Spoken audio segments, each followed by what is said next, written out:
I'm Clint Smith, and this is Crash Course Black American History. Perhaps the most notable figure of the modern civil rights movement is Dr. Martin Luther King Jr. Dr. King has become a symbol of peace, courage, sacrifice, and impeccable leadership. But it's important to remember that he didn't do this alone. Together with the Southern Christian Leadership Conference, Dr. King played a pivotal role in changing the tide of civil rights legislation in the United States from 1956 to 1968. Another important thing is that we're often taught about Dr. King in a two-dimensional sort of way that often flattens and oversimplifies or just ignores the totality of his political beliefs. But we're not going to do that today. So let's start the show.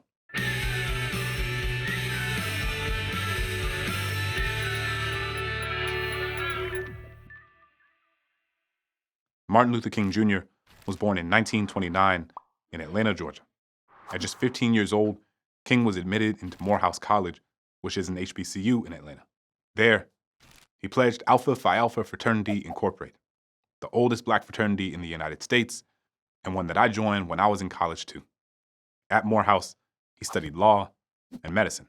At first, he had no intention of following in the footsteps of his father, who was a minister. That is, until he met Dr. Benjamin Elijah Mays.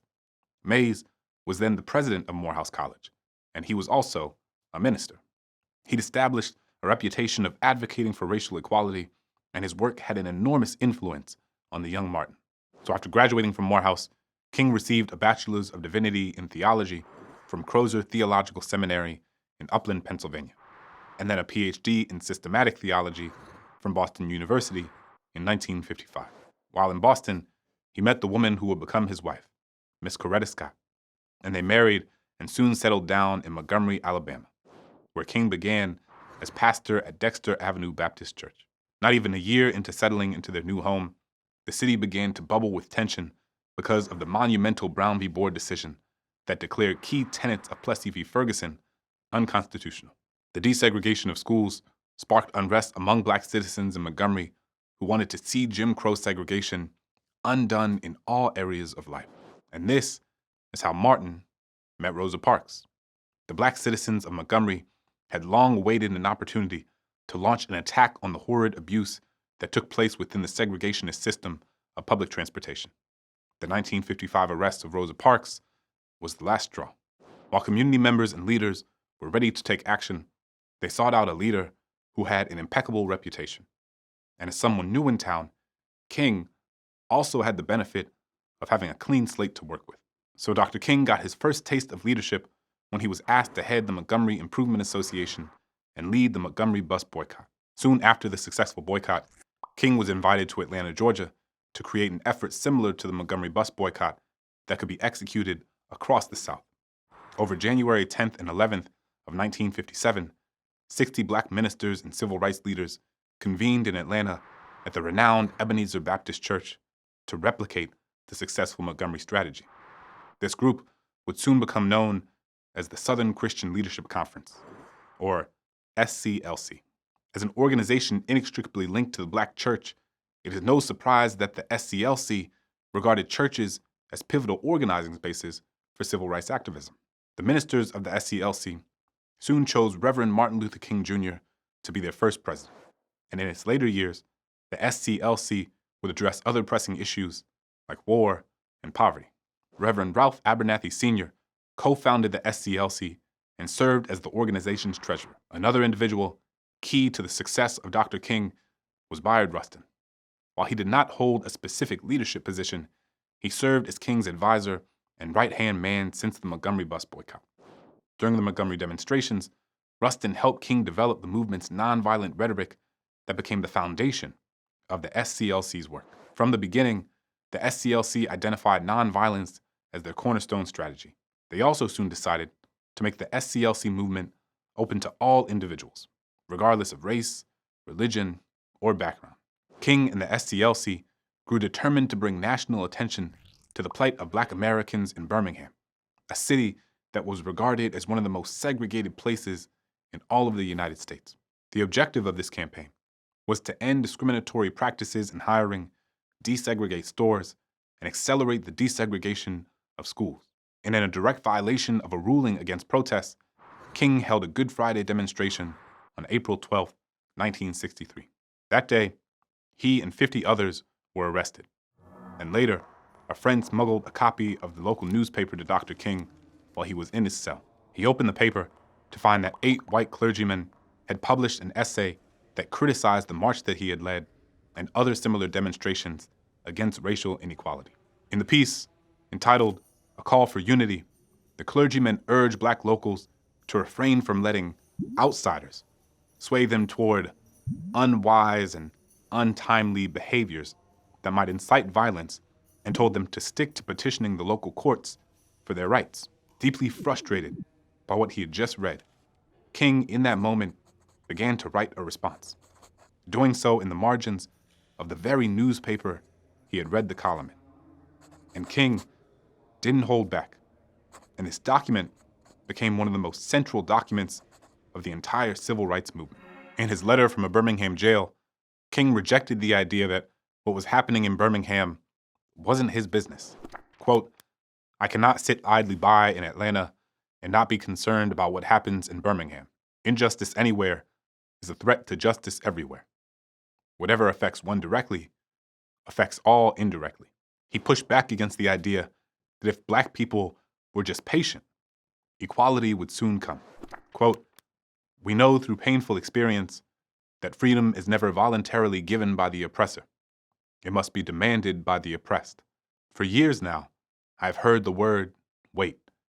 It rings in the ear of every Negro with piercing familiarity. This, wait, has almost always meant never." And then he made his famous assertion that the white moderate was an immense danger to the success of the civil rights movement. Quote, "I must confess that over the past few years, I have been gravely disappointed with the white moderate. I have almost reached the regrettable conclusion that the Negro's greatest stumbling block in his stride toward freedom is not the white citizens' counselor or the Ku Klux Klaner, but the white moderate, who is more devoted to order than to justice, who prefers a negative peace, which is the absence of tension, to a positive peace, which is the presence of justice, who constantly says, I agree with you in the goal you seek, but I cannot agree with your methods of direct action, who paternalistically believes he can set the timetable for another man's freedom." When he was finished, he had written nearly 7,000 words, and with the help of his attorney, those words were smuggled out of the jail and printed in newspapers and magazines across the country. King's letter did not just speak directly to the clergymen. It was also an appeal to America's soul. The SCLC was not the only organization working toward the desegregation of public services in search of racial equality. So too was the more radical Student Nonviolent Coordinating Committee, also known as SNCC. These two organizations were largely working toward a similar set of goals, but often had different ideas of how to get there. You see, the SCLC strictly applied a model of propping up one charismatic central leader. And in this case, it was Dr. King. SNCC, on the other hand, emphasized group-centered leadership.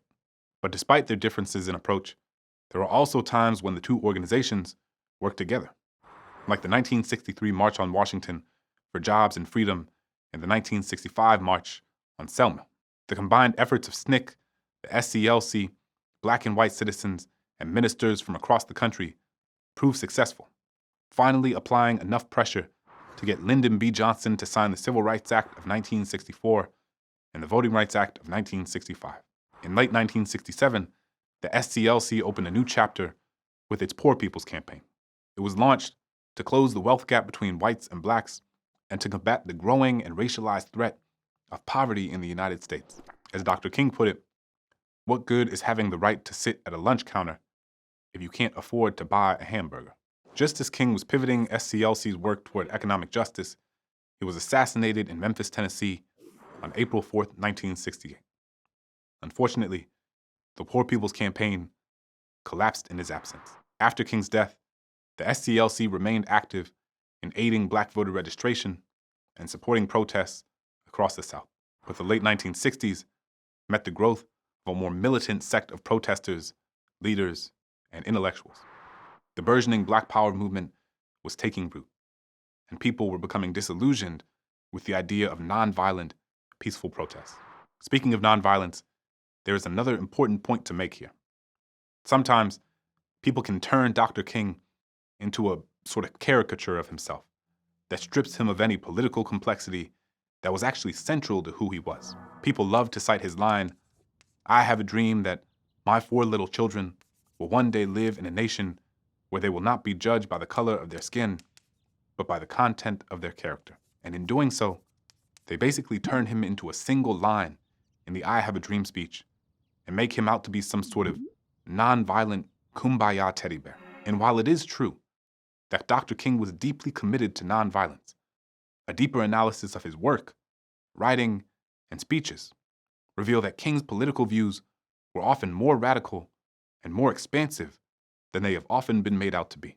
For example, King advocated for a guaranteed universal basic income and guaranteed employment for anyone willing to work. One of his basic principles was that no one should be forced to live in poverty, while others live in luxury. Additionally, he spoke out against the war in Vietnam and American imperialism more broadly. In a 1967 speech, he called the United States government, quote, "the greatest purveyor of violence in the world." And while King seems to be widely loved and respected today, it wasn't always that way. In 1966, just 2 years before he was killed, according to Gallup polls, 2/3 of Americans didn't approve of him or his work. All of this is a reminder that advocating for social change, pushing against the status quo, and fighting against those in positions of power doesn't mean you'll be popular when you're doing it. In fact, you might be vilified, just like King was. But attempting to build a better society has never been about being popular or well-liked. It's about trying to build the sort of world that we all deserve to live in, even if it means you won't get to see that world yourself. And King, more than anyone, he knew this. He famously said in the last speech he ever delivered, on the day before he was assassinated, quote, "I've been to the mountaintop.